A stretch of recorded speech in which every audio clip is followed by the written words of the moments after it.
131వ కీర్తనను ధ్యానించుకుందాము. ఇది ఏం తెలియజేస్తుందంటే, మనం దేవునిలో ఉంటే ఎంత సెక్యూరిటీ ఉంటుందో, ఎంత క్షేమం ఉంటుందో అది తెలియజేస్తుంది. 3 వచనాలే ఉంటాయి. 131వ కీర్తనలో 3 వచనాలే ఉంటాయి. ఇది 12వ కీర్తన. యాత్ర కీర్తనలు అనే అంశం మీద ఇది 12వ కీర్తన. యాత్ర కీర్తనలు అంటే ఏంటిది? ఎక్కిపోవడం అన్నట్టు. ఇక్కడ మన అన్నీ వదిలిపెట్టాలి. మన పాత జీవితం అంతా వదిలిపెట్టాలి, ఎక్కిపోవాలన్నట్టు. స్టెప్స్ అంటారు అన్నట్టు. సాంగ్స్ ఆఫ్ స్టెప్స్ అంటారు. ఇదే 15 కీర్తనలు ఉంటుంది. 15 కీర్తనలో ఇప్పుడు వరకు ఎంత వచ్చినామంటే 12 కీర్తనలు వచ్చినాం. ఇది చాలా జాగ్రత్తగా మనము గమనించాలి. 15 కీర్తనలు అసెంట్ అంటే ద సాంగ్స్ ఆఫ్ అసెంట్స్ అంటారు అన్నట్టు. ద సాంగ్స్ ఆఫ్ స్టెప్స్ అంటారు అన్నట్టు. స్టెప్స్ అంటే ఎక్కడం అన్నట్టు. ఈ 131వ కీర్తనలో ఇప్పుడు వచ్చినాము. యెహోవా నా హృదయము అహంకారము గలది. మన హృదయం ఎలాంటిది? అహంకారం గలదే. కానీ మనము ఈ కీర్తనకారుడు అంటున్నాడు, నా హృదయం అహంకారం గలది దేవా అంటున్నాడు. కాదు అని అంటున్నాడు. అహంకారం గలది కాదు అంటే మనం అహంకారము అనేది ఉండకూడదు మనలో. అహంకారము ఎంత ఘోరంగా అంటే, అహంకారం వచ్చింది. నేను సభాపర్వతం మీదకి ఎక్కిపోతాను, మహోన్నతుని చాటున మహోన్నతుని సింహాసనము పైగా నేను ఎక్కుతున్నాను. 5 అంటాడు అన్నట్టు. ఎన్ని అంటాడు? 5 అంటాడు. అప్పుడే కథం. ఇక దేవుడు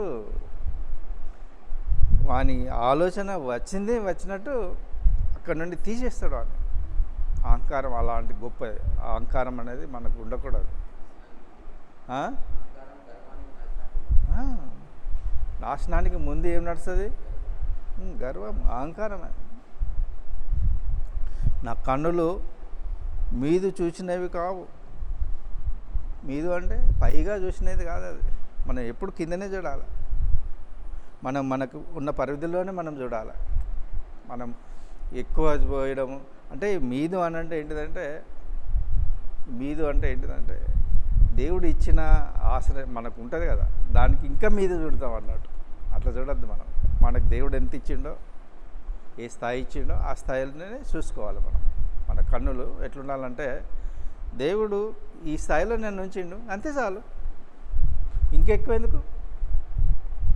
ఈ స్థాయిలో వస్తే ఈ స్థాయి చాలు అంతే. మనం ఆ కన్నులు దానికి పైగా చూడొద్దు. మనం చూస్తే ఏమవుతుందంటే అహంకార దృష్టి కలుగుతుంది.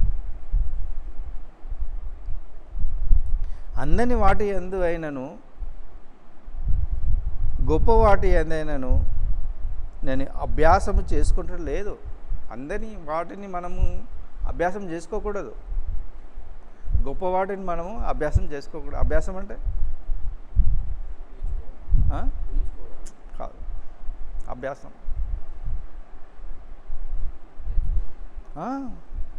నేర్చుకోవడం అంటేది. ఇంకా అభ్యాసం అంటే ఎక్కువగా ప్రయత్నించడం అన్నట్టు. అభ్యాసం చేసుకోవద్దు మనం. మనకి ఎంత ఉన్నది అంతవరకే. అది ఈ యొక్క దేవుని బిడ్డల యొక్క లక్షణం అన్నట్టు. అది అహంకార దృష్టి, గొప్ప వాటి ఏందైనాను ఉన్న వాటి ఏందైనా మనం మనసు పెట్టకూడదు. గొప్ప వాటిని మనం పెట్టకూడదు. అదే దావీదు ఏమంటాడు? నేను ఎక్కువ తింటే దేవుడు ఎవడు అని అంటాడు, తక్కువ తింటే అయ్యా అని అంటాడు. కానీ నన్ను సమానంగా ఉంచు అంతే. ఎక్కువ పెడితేననుకో పోతాం మనం, తక్కువైతే దేవా నువ్వు తక్కువ చేయొద్దు దేవా నాకు, కానీ చెప్పాలి మనం. నేను నా ప్రాణమును నిమ్మలపరుచుకొని ఉన్నాను. నా మన మన మన సోల్, మన ప్రాణం అంటే ఏంటిదంటే సోల్ అంటే ఆత్మ. మన ఆత్మను నిమ్మలపరుచుకోవాలి మనం. మన ఆత్మను నిమ్మలపరుచుకోకపోతే అది రెచ్చిపోతుంది. అది ఇంకా కావాలి, ఇంకా కావాలి, ఇంకా కావాలనుకుంటుంది. అట్లా కాదు, మన ఆత్మను మన వశంలో ఉంచుకోవాలి. సముదాయించుకొని ఉన్నాను, సముదాయించుకోవాలి. చనుపాలు విడిచిన పిల్ల తన తల్లి వద్ద ఉన్నట్లు, చనుపాలు విడిచిన పిల్ల ఉన్నట్లు నా ప్రాణము నా యొద్దనున్నది. చనుపాలు అంటే ఏంటిది అన్నట్టు, ఇరుకుచములు అంటారు. కుచములు అంటే ఏంటిది? ఇప్పుడు పరమగీతంలో కుచములు అని ఉంటుంది. కుచములు అంటే ఏంటిదమ్మ? ఇరుకుచములు తెలియదా? 4-5 సార్లు ఉన్నది ఇరుకుచములు. ఏంటిదమ్మా?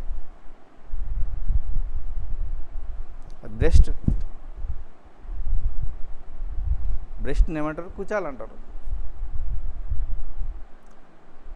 ఈ స్తన్యాలను ఏమంటారు? కుచాలు అంటారు.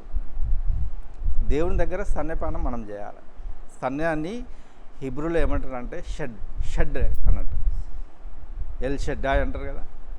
ఎల్ షెడ్డాయ్ అంటే సర్వశక్తిమంతుడు అన్నట్టు. దేవుని దగ్గర మనము ఆ చనుపాలు ఎంత గొప్పదంటే, తల్లి తన బిడ్డకు పాలిస్తుంది కదా. తల్లి తన బిడ్డకు ఏమిస్తుంది? పాలిస్తుంది. అట్లానే దేవుడు మనకిస్తాడు. మనం దేవుని దగ్గర పాలు తాగాలి. ఆ పాలు అది ఇరుకుచములు అని ఉంటుంది అన్నట్టు. ఇరుకుచములు. ఆ తల్లి దగ్గర పాలు తాగిన కుమారుడు ఎట్లా పెరుగుతాడంటే చాలా మంచిగా పెరుగుతాడు. ఇప్పుడు తల్లి పాలు లేకుంటే వేస్ట్ అన్నట్టు, చాలా బలహీనుడు అన్నట్టు. వేస్ట్ అంటే వేస్ట్ కాదు కానీ బలహీనుడు. కానీ తల్లి పాలు ఉంటే బలం గలవాడు. అట్లాగే మనము దేవుని దగ్గర ఆ చనుపాలు అంటే ఆ పాలను తాగాలి. ఆ పాలను తాగితేనే మనము స్టెప్ బై స్టెప్ ఎక్కుతాం అన్నట్టు. షెడ్ అని అంటారు అన్నట్టు. కూర్చొములు, ఈ ఇరు కూర్చొములను షెడ్ అంటారు. ఎల్ షెడ్డాయి అని అంటారు. ఎల్ షెడ్డాయి. ఎల్ అంటే దేవుడు, షెడ్డాయి అంటే శక్తి సర్వశక్తిమంతుడు అన్నట్టు. ఎల్ షెడ్డాయి నేర్చుకోవాలి మనం అవన్నీ. ఎట్లా ఉంటాడు? చనుపాలు విడిచిన పిల్ల తన తల్లి యొద్దనున్నట్లు, చనుపాలు విడిచిన పిల్ల ఉన్నట్లు నా ప్రాణం నా యొద్దనున్నది. చనుపాలు విడిచిన తర్వాత ఈ సమయాలు తీసుకుపోతుంది వాళ్ళ అమ్మ. ఎక్కడికి తీసుకుపోతుంది? దేవుని మందిరాన్ని తీసుకుపోతుంది. చనుపాలు అది చాలా ముఖ్యమైన మనకు. అది మనం దేవుని దగ్గర నుండే పొందుకోవాలి. చనుపాలని దేవుడు ఇస్తాడు మనకు. చనుపాలు తన బ్రెస్ట్లో నుండి, తను అంటే ఏమంటారంటే ఆయన శక్తిలో నుండి, ఆయన శక్తి మనకు వస్తుంది.